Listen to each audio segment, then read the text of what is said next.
Okay, here's our polynomial quiz. I am going to go ahead and show you how to solve these four. Please have your work in front of you, and I want you to notate anywhere that you might have made a mistake or something that you need to remember for future assessments. I'm going to start with number 1. Notice that in number 1, the first thing I look at is that I have addition going on. Now we know that since we have addition, I can actually just drop the parentheses. So I no longer need my parentheses. So I'm going to rewrite it. Now some of you may just do some circling, but I'm going to rewrite it just so I can see it more clearly and all of you understand kind of what I'm doing here. I have a 3a squared and I have a plus 4. I no longer need the parentheses because everything outside of the parentheses is positive. So I'm going to drop, I'm going to keep my plus sign. I have a 2a squared and I have a minus 5. No longer need the parentheses. Now to put these together, I have to look for my like terms. That means they have to have the same variables and the same exponents. So I notice that I can put my 3a squared and my positive 2a squared together. Notice how I included the plus sign. So now I'm going to bring these together. And since my 3a squared is positive and my 2a squared is positive, I'm going to add and keep the positive sign. 3 plus 2 is 5. And since I'm adding my variables with exponents, I actually just keep them. Nothing changes. Then I look for my other like terms. Notice that I have a positive 4 and I have a negative 5. Again, I circled the sign in front of the number.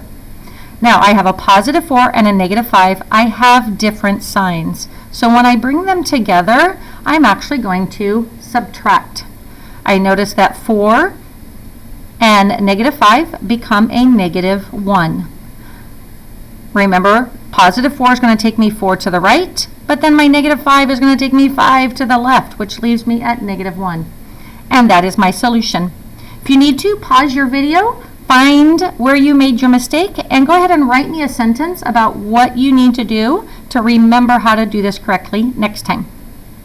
Okay, let's look at number 2. Now again, I'm looking at my expression to begin with, and I notice there is a negative here. So I'm going to have to be very careful about that negative. Now, we have talked about how to do this multiple ways. You can multiply everything on the inside by negative 1. We've also learned that if there is a negative on the outside, everything on the inside just flips to its opposite. So my positive 3p becomes a negative 3p. My negative 6 becomes a positive 6. When I distribute that negative, everything flips to its opposite. If you need to pause and check your work, go ahead and pause. Now this side, notice on the outside, there is no sign, so that technically means it's positive, and I no longer need my parentheses, so I can just drop my parentheses. So at this point, I can just write my 7p plus 2. Now that I've removed my parentheses, I can actually do the work. So the first thing I'm going to look for are my variables that have the same exponents. I notice I have a positive 7p and I have a negative 3p. When I bring these together, I notice I have different signs. Since this is positive, this is negative, I'm going to subtract. 7 take away 3 is 4, and I keep my variable of a p. Then I'm going to look for my constants, my numbers that don't have variables. I notice I have a positive 2 and I have a positive 6. Since they're both positive, I'm going to add. 2 plus 6 is 8. 8 is a positive number, so I use my addition sign, and I am done. Go ahead and pause your video and fix your test if you need to. Okay, let's take a look at number 3. Number 3 is multiplying a polynomial or a binomial by a binomial. So I notice a couple of things in this one. I do notice that there is multiplication going on between the two of them. I also notice that I have 2 terms. So that means I'm going to have to make a box with at least 2 columns. I also notice I have 2 terms here.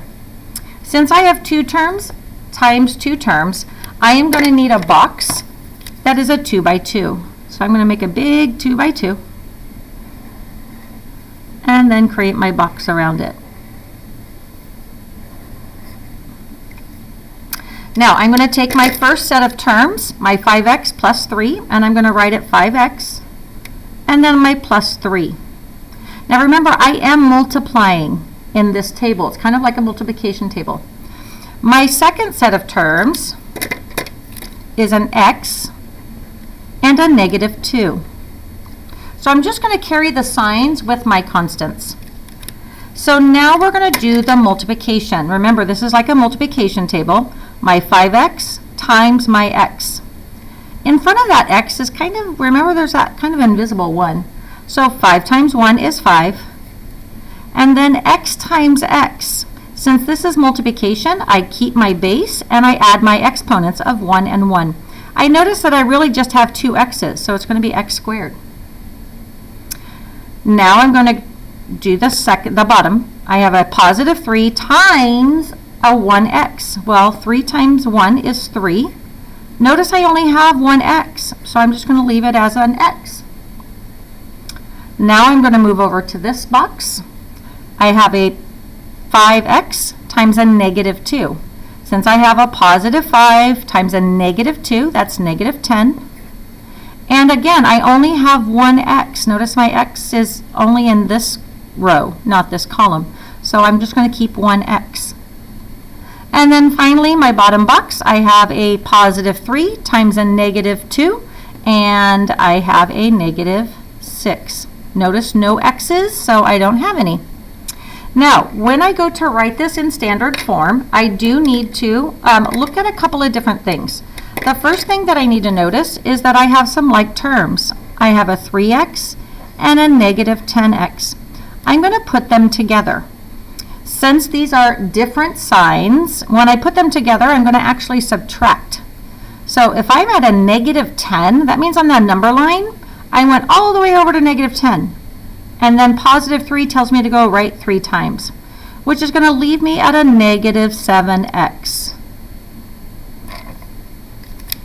Now, I've written both of those, so now I need to look at where I need to go next. So I notice that my 5x squared has a higher power. So it's going to go over here on the left, 5x squared, and it's positive. Then that box is done. And then finally, I do have my constant down here. It is a negative 6, so I'm going to write it as minus 6. My paper's squiggly.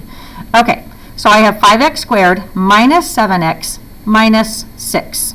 And that is my solution. If you need to, go ahead and pause and fix your assessment. Okay, number 4. Number 4 is where we bring it all together. So I notice a lot going on here. So I'm just going to kind of sit and do my notice and wonder. And I'm even going to mark up my paper just so I remember all my steps. I notice that there's a negative here. Since there's a negative on the outside, I am going to have to distribute that negative. I also notice that over here I have a value on the outside. And since I have a value on the outside of my parentheses that's being multiplied, I also need to distribute that one. So I have a lot going on here. Now, if you like the box method, you can actually use the box method for this. Since this is one term on the outside, I am going to use my arrow method, but you're welcome to do either way.